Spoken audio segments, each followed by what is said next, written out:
So this is Avon's 3 pieces beginners bra. Laking Avon kasi ako kaya pati yung anak ko syempre Avon din ang ipapagamit ko dahil sobrang tibay ng mga bra at panties, underwears, apparels ng Avon.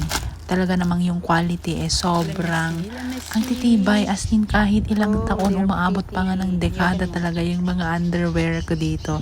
Promise yan, ganun siya katagal, ganun siya katibay. Sobrang sulit kahit medyo pricey pero talaga naman yung quality talagang ipaglalaban ka kahit ilang taon yan. Kahit hindi ka bumili every year talagang meron ka pa rin matibay na underwear basta Avon ang tatak. So ito nga binili ko para sa anak ko ay 3 pieces na Avon bra for beginners kasi pang teenager to. Kaya kung may nagdadalaga na rin kayong mga anak, eto rin ang ipagamit nyo sa kanila kasi sobrang comfy nito, cotton, sobrang breathable, sobrang lambot nito kaya napaka-komportable nitong suotin ng ating mga anak na dalagita. Kaya kung gusto nyo rin makabili ng ganitong ka-quality ng beginners bra, ilalagay ko na lang dito sa yellow basket. Mag-check out na rin kayo dahil 10-10 sale na.